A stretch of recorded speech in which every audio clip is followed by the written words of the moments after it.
All of his co-workers were gone. What could it mean? Stanley decided to go to the meeting room. Perhaps he had simply missed a memo.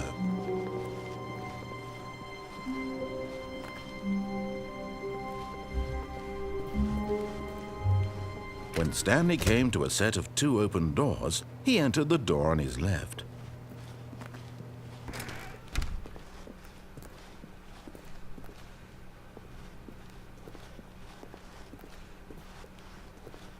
Yet there was not a single person here either. Feeling a wave of disbelief, Stanley decided to go up to his boss's office, hoping he might. Coming to a staircase, Stanley walked upstairs to his boss's office.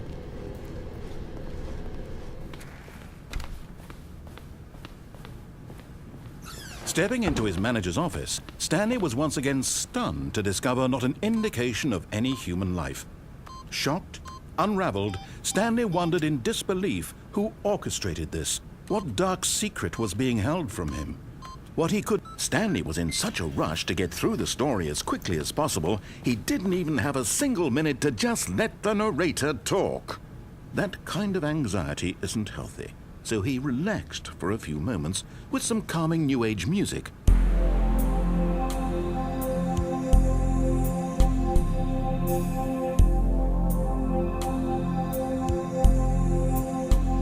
And rejuvenated, Stanley calmly walked forward into the opened passageway.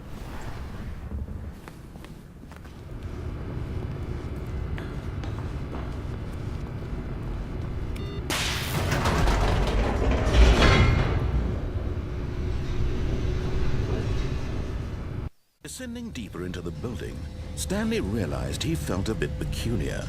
It was a stirring of emotion in his chest, as though he felt more free to think for himself, to question the nature of his job. Why did he feel this now, when for years it had never occurred to him?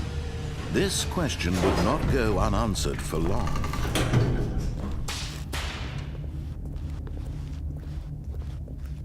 Stanley walked straight ahead through the large door that read Mind Control Facility.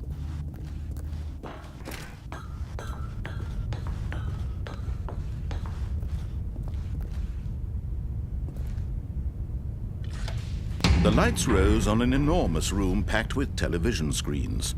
What horrible secret did this place hold? Stanley thought to himself. Did he have the strength to find out?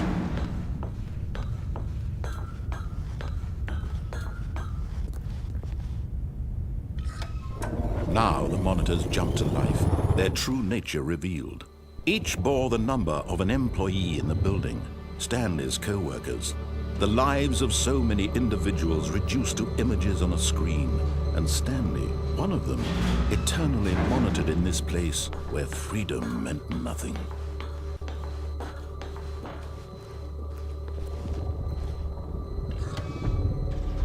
This mind control facility, it was too horrible to believe. It couldn't be true. Had Stanley really been under someone's control all this time?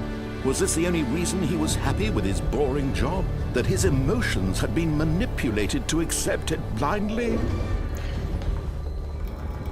No, he refused to believe it. He couldn't accept it. His own life in someone else's control? Never! It was unthinkable. Wasn't it? Was it even possible?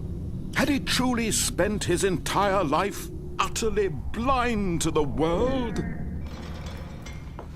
But here was the proof, the heart of the operation. Controls labeled with emotions, happy or sad or content, walking, eating, working, all of it monitored and commanded from this very place. And as the cold reality of his past began to sink in, Stanley decided that this machinery would never again exert its terrible power over another human life. For he would dismantle the controls once and for all.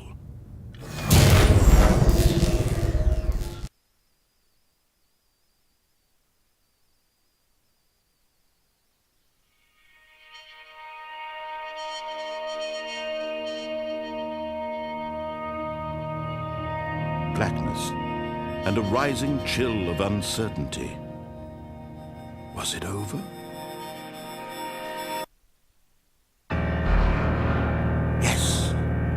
He had won. He had defeated the machine, unshackled himself from someone else's command. Freedom was mere moments away.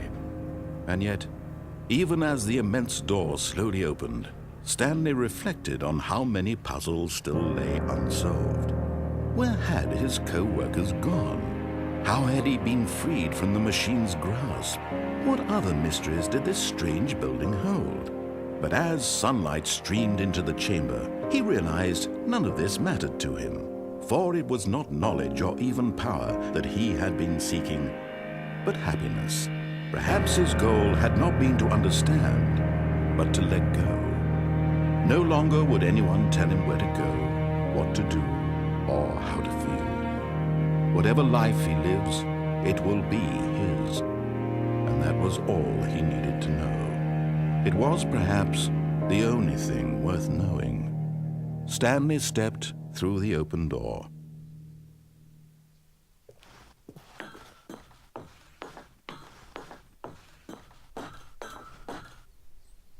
Stanley felt the cool breeze upon his skin, the feeling of liberation, the immense possibility of the new path before him. This was exactly the way, right now, that things were meant to happen. And Stanley was happy.